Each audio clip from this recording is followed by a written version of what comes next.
Hi, and welcome to another edition of Race Stories / we review small races with Billy and Sam.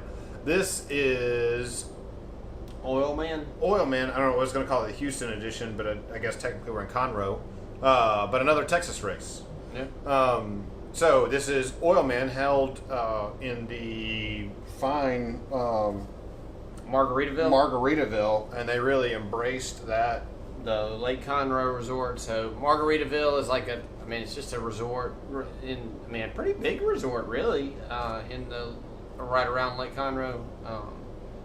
So yeah, you'll notice we'll show you some of the swag and stuff, but they really did the colorful Margaritaville stuff. Yeah.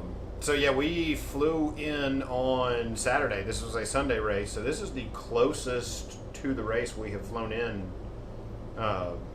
so far, really. Have we usually been flying in on Friday for Sunday races? Yeah, just Okay. in case. I got you.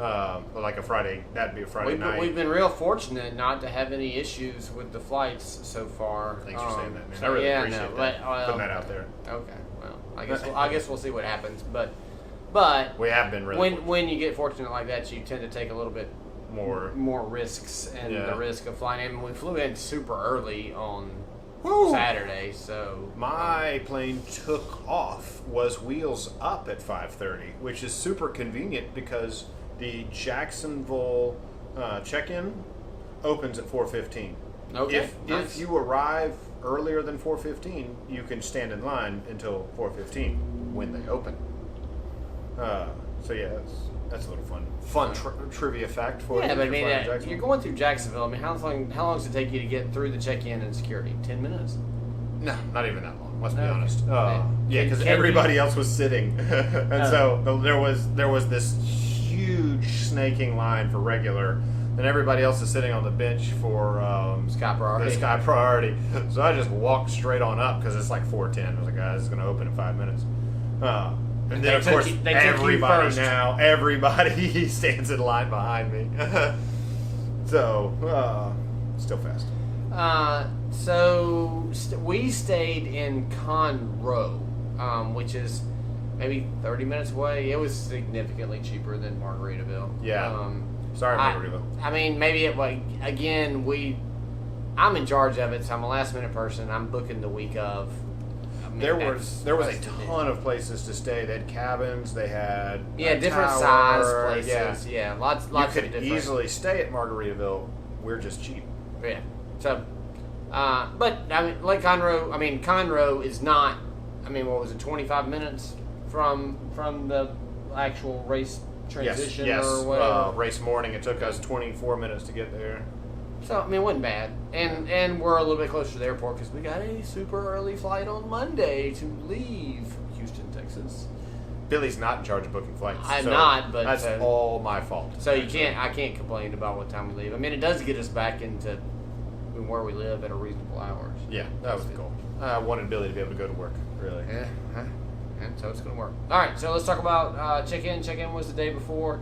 You do have the opportunity to check in Houston on like Wednesday, I think. Oh. But we checked in on Saturday in at the resort. The conference center. Yeah. I guess is what you would call it. Yeah, like a large, I'm going to call it a ballroom maybe. Yeah, It wasn't yeah. super huge, but And they, for an independent race, they had a fair amount of stuff for sale. I mean, it wasn't a lot. they had but brought in, there was a vendor there selling stuff. Race day, hey, what do you need? Right. Stuff. So good for them. I mean, you don't usually get that with No, not for, independent there was, races. 300 people in this race?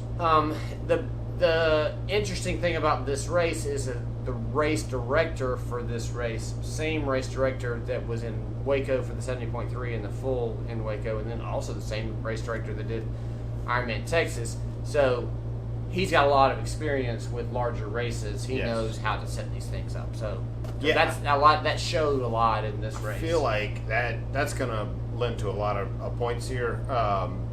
But it was really, really well done. I'm going to call this the best local race we've done as far as organization. There were cops at every single intersection. We had one lane of traffic closed for us. You still had some open roads there, but anywhere that had a 4-lane road, we had our own lane. There were cones, tons of support. Lots of volunteers. Lots of volunteers. So I mean, and this is, I mean, like you said, 300 people in the race, so it's not some huge race. I'm sure they hoped for more than that. Yeah. I mean, she called this a slow year. The parking lot, I mean, you could put 1,000 people in this race easy. Yeah. I mean, where transition was set up could easily be expanded. Mm-hmm. The parking for race athletes or whatever, there's plenty of parking for race athletes. I mean, you could put a lot more people in this race, and so I'm sure that's what they were hoping for. It just didn't work out. Yeah. This year, which was, I mean, worked out for us because the fewer number of people in the race, it's a little bit easier logistically for us. So anyway, at check-in, you got an Oilman trucker cap, and it's actually it's got embroidery on the back. Yeah, it's a really nice trucker cap. I mean, yeah, as far as trucker caps go, I mean, you could spend $5 or $3 or whatever it is on a trucker cap, and this is not one of those. No. This is actually a pretty decent one. Got some socks, and got this cool T-shirt. It is a cotton T-shirt, and we used to give people a hard time for doing cotton T-shirts, but we've gotten so many technical T-shirts that cotton T-shirts are kind of comfy.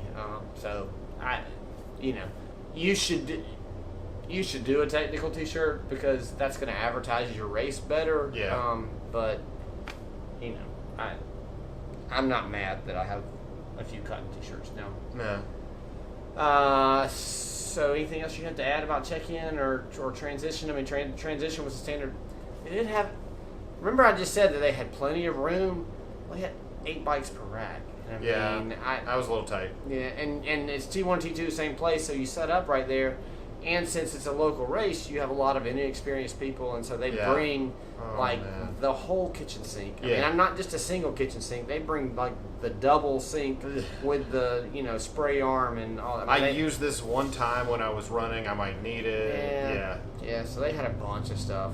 So that was kind of disappointing. We've all been there, to be fair. Yeah. I used to bring the kitchen sink. Oh so. yeah. You still kind of do, man. You got the stool and. Oh man, this stool. We should put that on video. That thing's amazing. You should definitely use that. But easy in and out. The race numbers were already assigned prior to getting there, so whatever space you got, it wasn't like you could get there early and get a better space. It was just kind of luck of the draw. Again, transition was small, so it wasn't. I mean, maybe if you were right there by the exit, you saved 10 seconds, 15 seconds. I mean, it wasn't that much. So bike in, bike out were the same spot. So if you were right there by that, then you didn't have to, have your bike the whole time. But it's still so far. The swim in and the run out were the same at the other end. So, distance-wise, you had to move the same amount, but the advantage is you don't have to carry your bike the longer distance. So that's how you can save a little bit of time. But I was fine. I'm not. I don't think. And they pre-assigned numbers, so there's really nothing you could do about position. You just got lucky if you got a good number. All right, moving on to the swim. You want to talk about the swim? So check in. We should go over the turners because that's hilarious. So we get there Sunday morning. This morning, where this is a fresh race review. Yeah, this is hotel. This is like 12 editions that we've done from this particular hotel room, but this is the picture in the back probably looks the same as like our last 20 videos. Yeah. But we get there early-ish, and we thought we were going to park right at transition, but they did not let you park there. There was kind of a field that was a little bit further away. Apparently they were supposed to allow cars down there and didn't. So that was a little miscommunication to the volunteers. I mean, not that big of a deal. It was 3/4 of a mile and downhill, so... Yeah, I mean, it did make it a little bit harder when you were leaving that you couldn't do that, but whatever. We walked a little ways, and we get there, and we're trying to find air. So we still have our bikes, and so we're looking for the air. That was one thing that, I mean, it was fine. We got air, but it would be nice if they would put out some pumps. Yeah, yes, there was. It was awesome. Dude had a compressor, so it was super fast. There was, I mean, basically a one-person line for air, yeah, so it was fast to get through there. But yeah, throwing a couple of pumps inside for us to play with would be helpful. But as we're looking for air, we notice the race officials are kind of standing in a corner, which that's where you find them on race morning is in transition somewhere. And I mean, they're all bundled up in parkas or whatever, and so we're saying, hey, are either one of y'all the race official? And the guy says, well, I'm not, but my wife is. And we're like, oh, okay, well, we're gonna try to set a world record today. And he was like, oh, y'all don't recognize me? And I'm looking at him, and I was like, did you did like Michigan or something for us? He's like, I did Waco for you 2 weeks ago. And I'm like, oh. Yeah, I remember you now, but you go with Park guy. And now we've angered the race official. Yeah. Pre-race. But knew his name, though, Oh, so that was good. And I was like, oh, are you Mark Turner, which is his name. And turns out Mark Turner's actually the commissioner of officials for all of USAT. Yeah, so we actually managed to make the head referee of referees angry. Really, is what Billy did. He was not angry. but he was. I think he was kind of happy that his wife was going to have to do the paperwork for this one. So this is the same guy that we had in Waco, and we had his wife in Wilmington. So that the day before, yeah, the double weekend that we did a couple weekends ago, had his wife in Wilmington, North Carolina, and had him in Waco, Texas. They were both working together at this race, so that was pretty cool. So it's probably of value to say that when you're racing, it's a very small world. So just be aware of that. Be nice to the officials. It's kind of like a small town cop. I mean, you're going to see them again. So if you're a jerk, they're going to remember you as a jerk. Right. Very rarely they get said hi to, so say hi. Yeah, it's an underappreciated job, and you have to have those to be able to race. Yeah. So they travel all over the place to do that. So that was fun. So set up, finally get our air set up, and I mean we were done in plenty of time. The porta potties were a fair amount away from the transition, but there was no line, so that was cool. No line, and tons of porta potties, and there were snacks. I feel like we should cover. There was race morning, like you would have for usually a run, is where you see actual snacks for the race. Yeah. Donuts, honey buns. I mean, junk. Amazing, delicious junk. But simple starchy carbs to be able to get you going. So and coffee. I mean, they had free coffee or whatever. And note that all these snacks were free. I mean, this wasn't something. It wasn't like there was a vendor there that was making you pay for this stuff. That was cool.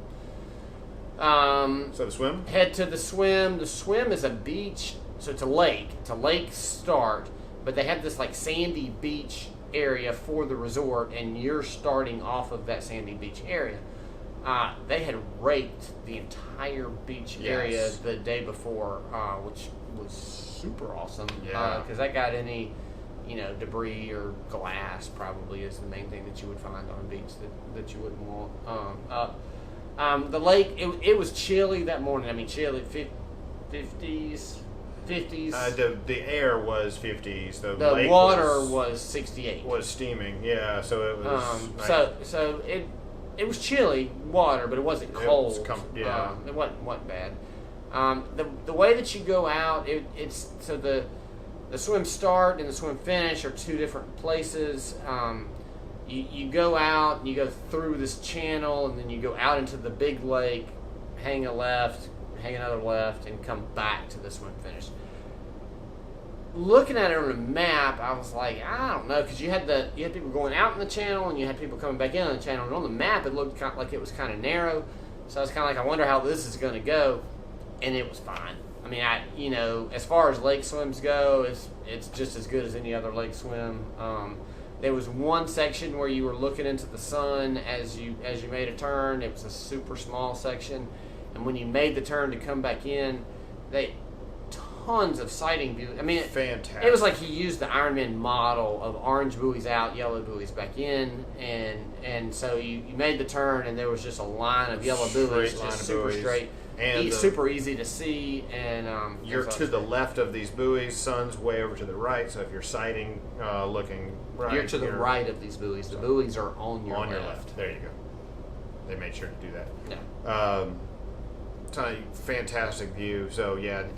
I feel like he minimized the sun as much as he could, given the change. I got caught up in some swimmers at the turns and a couple of times where people kind of got bunched up together, but I mostly swam out to the side, not close to the buoys at all, and it was a relatively pleasant swim. There were a couple of times when I was like, what are you people doing? There was somebody backstroking, but they weren't going crooked, and they didn't seem to bother me, so it was fine.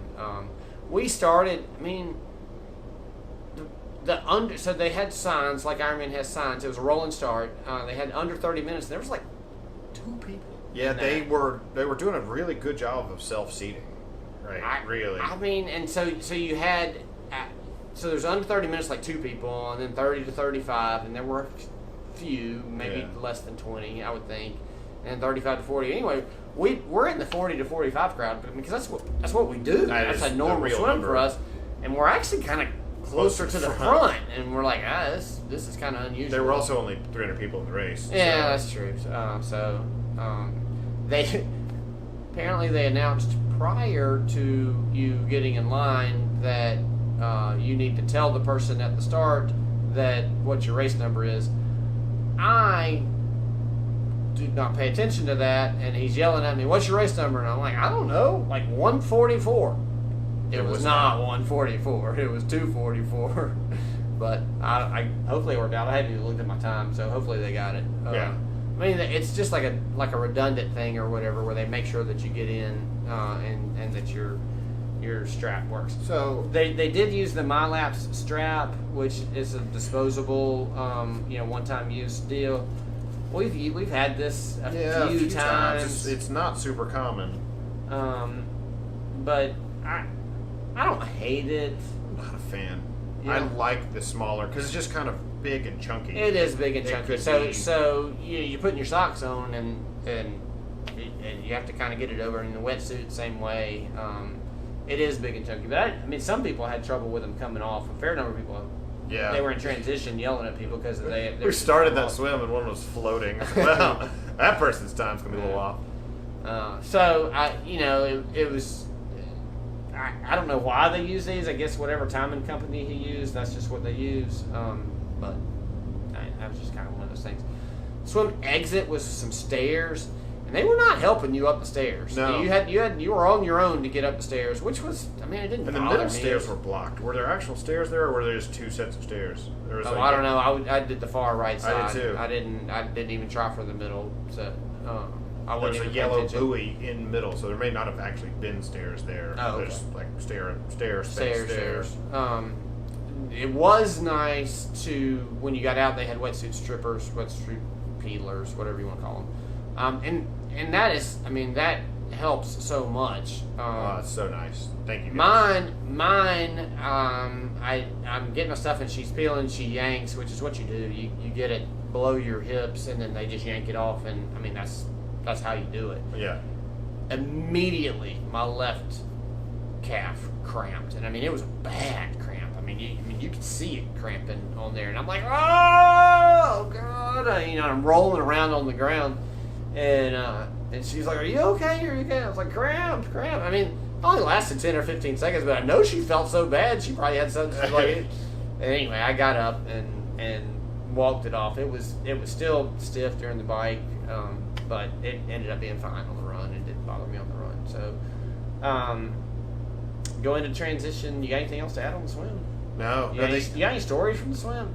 Nah. I mean, it was kind of uneventful. Yeah. No, you don't make friends on the swim. That's my motto.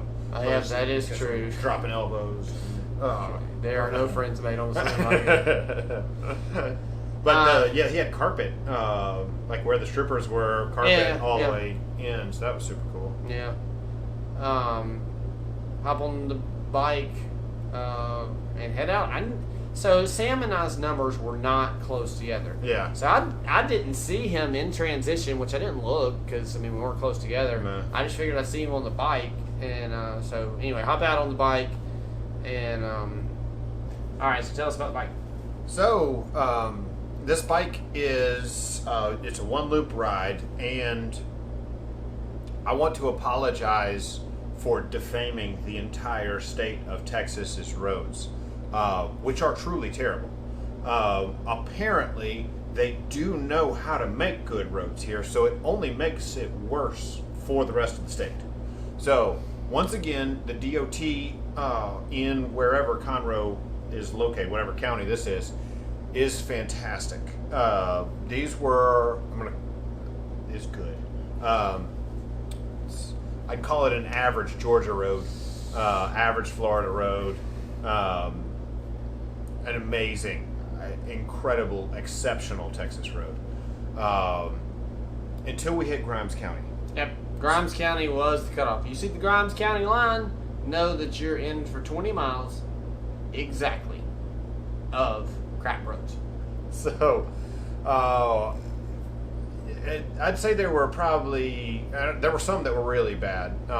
Those stretches weren't ever terribly long of some kind of concrete or some really bad roads, whatever that crap was. But yeah, lots of, when we talk about this, I'm really talking about, potholes and cracks are one thing. And here they had marked, they did not mark all the potholes. No. But the worst ones. Okay. But yeah, they had cones out. Some of these roads had sandy, rocky areas, a little area. But all the turns, I feel like were cleaned. Yeah. So they seemed. To, I didn't feel unsafe on any. No. We did Edisto last weekend, and some of those turns were kind of iffy. These were good as far as turns, but the when we talk about, you can also have part of a bad road is when the tar melts, I guess is what you call it, out of the aggregate, and so it only leaves the aggregate on top, and so it's kind of a rough road. You can hear it in your car because it'll immediately be louder on your tires, but on the bike it makes you slower. So slower. Exactly 5 to 10% slower because I had time to work on the math. Was there an abacus involved in this? No abacus, but there was me and my watch and my 5 mile segments, and trying to figure out what the difference was. So if you have a whole a whole race with bad roads, that's 10 to 15 minutes difference that you can have just on the bike, just because of the roads. Yeah, I'm going to say it's not hill country. I talked to one guy. He said this is the hilliest part of this side of Texas. Okay. Everywhere in Texas I feel like we've raced has been hill country or some version thereon. Waco wasn't really hilly. It was a little hilly, but not bad. It had the wind was what it was. Bad. That's fair. I'm remembering hurting or going slow. So yeah, this was, I'd call it reasonable hills. There were some kind of long ones, so rolling hills for the most part, and a couple of climbs. I'd absolutely call it rolling hills. Never came out of my big crank.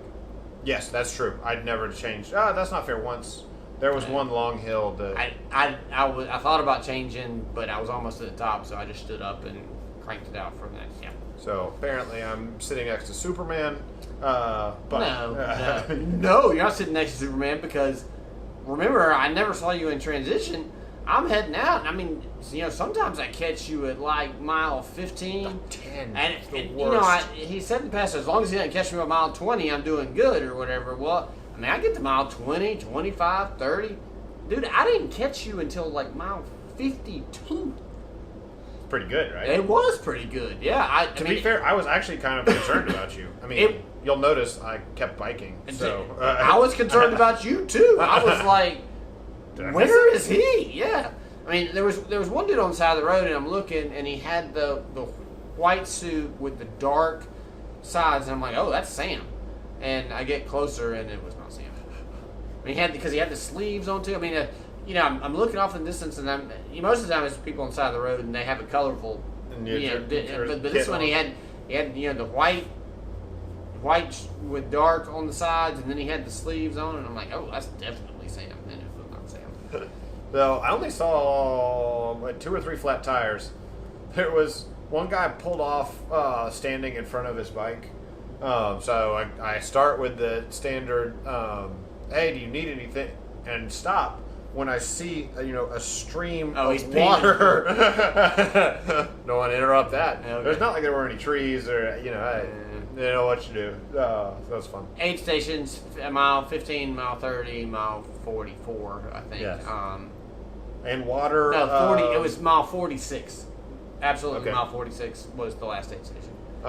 Water, squeeze bottles, and Gatorade Perform, I think is what that was. Gatorade of some ilk in a bottle. I didn't stop for any of it, so it didn't matter. I didn't really see any food out on the bike. Did I? I didn't Food, stop for any Joe. of it, so I don't even know. I had plenty of volunteers. It was not. Plenty of volunteers. Yeah. Yeah, it felt once again he did just a phenomenal job with Yeah. volunteers. I mean, this felt like an Ironman run race with 300 participants. Yes. I mean, Yeah, that's which fair. is great. Yes, really exceptional.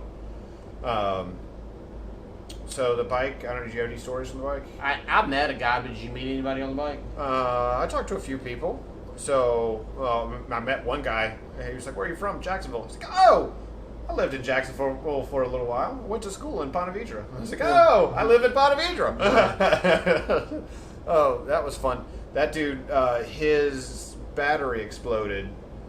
So he had precisely one gear for the entire Oh, is that the guy race. that we saw in the Yeah, morning yeah. in the beginning? Yeah, so he was doing it in a Speedo, and I asked, because it was a little chilly, he was like, what kind of mental fortitude does it take to do this in a Speedo?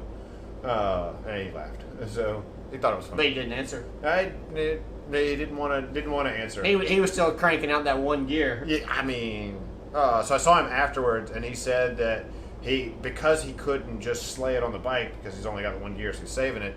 He did way faster run than normal because he conserved it on the bike, which once again leads into our philosophy of please don't blow it on the first event. Most people save it for the end of the run,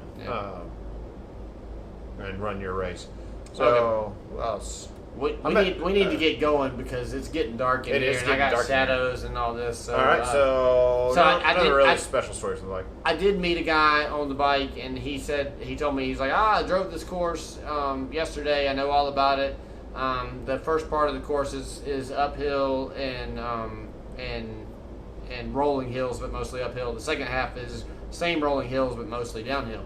And so I'm like, oh, negative split, right?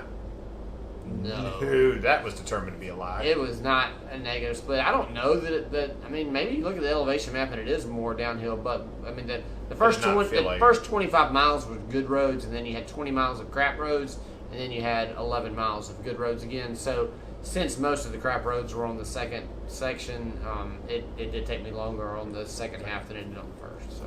Okay, so on to the run. So you get off the bike, you head out on the run. We rode in together, and so it was just me and you on the run. You come out of transition in this grassy area. You run a fair amount in these little grassy areas, which, it's not like cross country running because the grass, I mean, it wasn't high, but it wasn't, golf course short either. There was a grassy part on the golf course, which was but, nice and short. That was fantastic. I'd run through that grass. Yeah. So anyway, the run is 2 loops, basically mostly on golf court paths. It goes through the neighborhood too, but golf court path. And Sam's gonna hate it. Excuse me, but it wasn't so bad for me. There was a fair amount of shade. I wouldn't call it all shady, but there was a fair amount of shade. Fair. Plenty of aid stations. Also true. The problem that Sam's going to tell you about is the golf cart paths. So, let's just get right into it, shall we? The golf cart paths were not straight.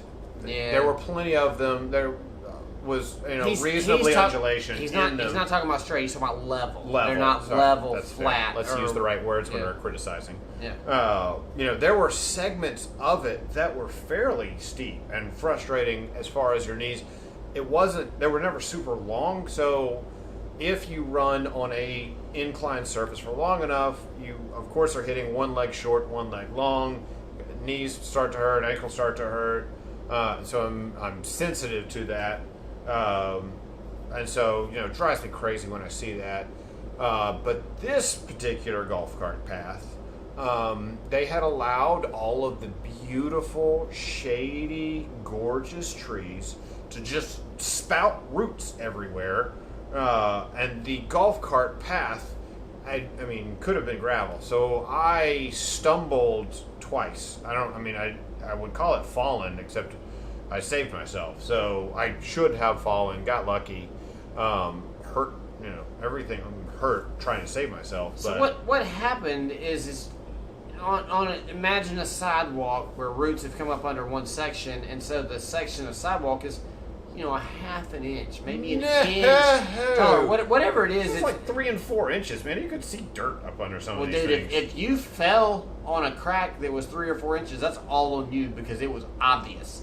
The stuff that was a half an inch or an inch that you trip on, that's kind of more on the course, but I don't. I mean, did you trip on stuff that was 3 or 4 inches up? No, there was just also stuff that was 3 or 4 there inches was, up. but you could see that. Yeah, you could react to that. And so, a lot of the time, I'm gonna say more than 50%, the crack was after. So you're stepping down, which is fine.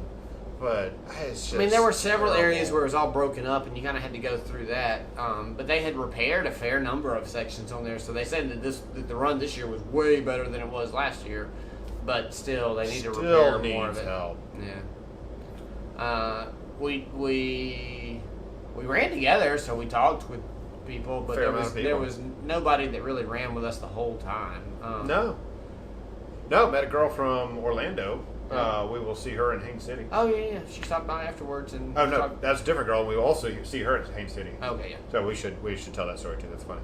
But yeah, lots of Houston people. This is a real local race, and it shouldn't be.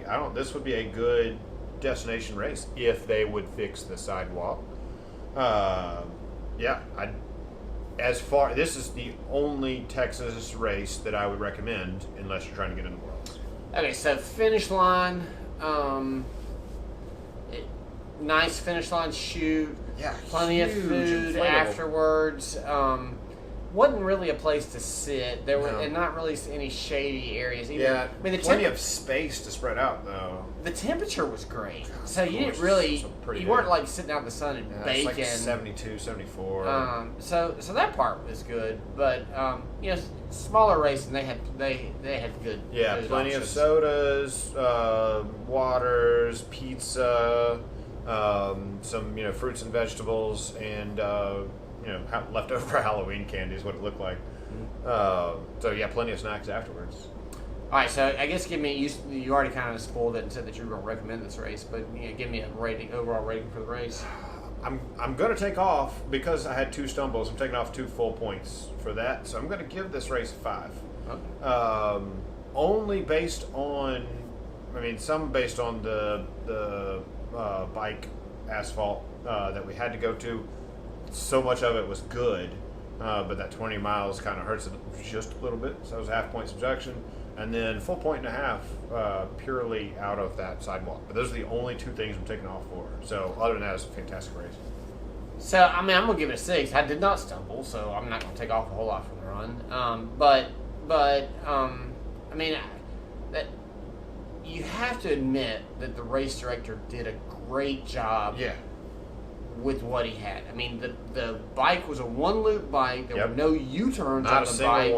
one. The roads, that 20-mile section could have been better, but, based on expectations, they were better than what we thought. Yes, agreed. So the swim was fine, had plenty of sighting. The bike was fine, and the run, was good. Other than the cracks and stuff in the sidewalk, it was. The golf course was closed, it wasn't like they were out there playing golf and we were getting in the middle of it, having to dodge balls or anything. So, that part was good. There's I don't know that there's really anything that he can change on this, or that even I'd recommend changing, other than encouraging the resort to repair more of those sidewalks. Yeah. So fantastically done race for. I don't think but I've rated Texas races lower. So this is the highest score I've ever given to a Texas race, to my knowledge. He did just give it 3.5 to Waco. Yes, who deserved it. Although the race director was the same guy. Yeah. So clearly not a race director problem with Waco. Yeah. So yeah, you kind of have to play the hands you're dealt, and this guy, Greg. Sorry, we just say Greg. Greg has played a fantastic. He has done so fantastically done race. This is the highest rating I'm giving Texas. Okay. I gave it a 6. So stay tuned to next week. We are doing another local event on the other side of the country, sort of in Florida. This is kind of a home course, so look forward to Game On Treasure Coast. All right. Thanks so much for watching. We appreciate it. Oh yeah, we never said. So sorry. After the race, we had somebody come up and say hi that she had seen our videos. So we'll see her again in Challenge Daytona or Clash Daytona, Daytona Beach. Daytona Beach. It's gonna be our birthday. Yes. Yeah. So thanks so much for watching. Please say hi after during the race, after the race, before the race, whatever. We're always encouraged that more than just our parents have watched this. That's true. So thanks so much for watching, guys. Bye.